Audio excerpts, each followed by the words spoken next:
സമ്പന്നരെന്ന് തോന്നുന്ന ആളുകൾക്ക് പോലും, അതേ വിദ്യാസമ്പന്നരെന്ന് തോന്നുന്ന ആളുകൾക്ക് പോലും എന്തേ 13 എന്ന നമ്പറിനെ വല്ലാത്ത പേടി? 13ന്റെ കാർ ഒരു മന്ത്രിക്കും വേണ്ട എന്നല്ലേ കേരളം കേൾക്കുന്നത്? എന്തേ പ്രിയപ്പെട്ട മുസ്ലിം മന്ത്രിമാരെ, എന്റെ പ്രിയപ്പെട്ട മുസ്ലിം മന്ത്രിമാരെ, നിങ്ങളെന്തിനാ മറ്റുള്ളവരെ പോലെ അന്ധവിശ്വാസികളാകുന്നത്?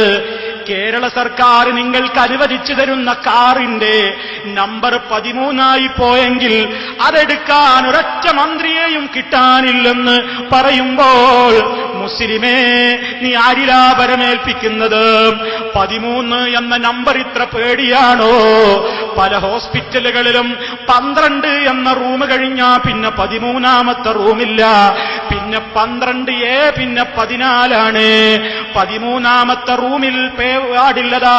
ഒരു രോഗിയെങ്ങാനും അഡ്മിറ്റ് ചെയ്യപ്പെട്ടാൽ മയ്യത്തല്ലാതെ റൂമിൽ നിന്ന് പുറത്തേക്ക് ഇറങ്ങില്ലെന്ന പേടി കാരണത്താൽ എത്രയോ സൂപ്പർ സ്പെഷ്യാലിറ്റി ഹോസ്പിറ്റലുകളിലെ വാർഡുകളിൽ 13ാമത്തെ നമ്പറില്ല.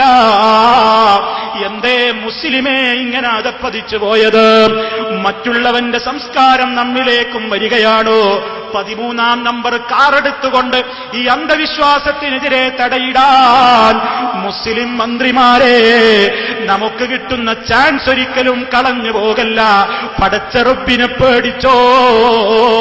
അല്ലാഹുവേ, നീ നൽകാൻ വിചാരിച്ചത് തടയാൻ ഒരു നമ്പറിനെ കൊണ്ടും സാധ്യമല്ല. നീ തടയാൻ വിചാരിച്ചത് നൽകാനും ഒരു നമ്പറിനെ കൊണ്ടും സാധ്യമല്ല. അല്ലാഹുമ്മ ലാ മാനിഅ ലിമാ അഅ്തൈത വലാ മുഅ്തിയ ലിമാ മനഅ്ത. പ്രിയപ്പെട്ട മുസ്ലിമേ, സാന്ദർഭികമായി ഉണർത്തിയതാണ്. വിദ്യാസമ്പന്നരെന്ന് പറയുന്നവർക്ക് പോലും പടച്ച റബ്ബിലുള്ള തവക്കുൽ ബോധം നഷ്ടപ്പെടുന്നുവെങ്കിൽ എത്രമാത്രം നമ്മൾ പ്രവർത്തിക്കാനുണ്ട് മുസ്ലിമേ. ആ ബാധ്യതയാണ് നമ്മൾ ഈ നിർവഹിച്ചുകൊണ്ടിരിക്കുന്നത്. ഒരു സ്ഥലത്തേക്ക് പുറത്തിറങ്ങണമെങ്കിൽ അതാ കാലം നോക്കുകയാണ്, സമയം നോക്കുകയാണ്. രാഹു കഴിഞ്ഞോ, ഗുളികൻ കഴിഞ്ഞോ, അതേ ശുഭമുഹൂർത്തം എന്ന് പലരും കത്തിൽ അടിക്കുകയാണ്. ശുഭമുഹൂർത്തത്തിൽ നിക്കാഹ് നടക്കുന്നു എന്നെഴുതുന്ന മുസ്ലിമേ, അതേ വിവാഹത്തിന്റെ ക്ഷണക്കത്തിൽ, അതേ 12ന്റെയും 1 മണിക്കും നടക്കുന്ന ശുഭമുഹൂർത്തത്തിൽ നിക്കാഹ് നടക്കുന്നു, വരണേ എന്ന് ക്ഷണിക്കുന്ന മുസ്ലിമേ, എവിടെ നിന്നാ സംസ്കാരം പഠിച്ചത്?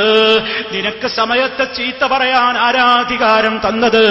മാസത്തെ ചീത്ത പറയാൻ ആരാണ് അധികാരം തന്നത്? നിങ്ങൾ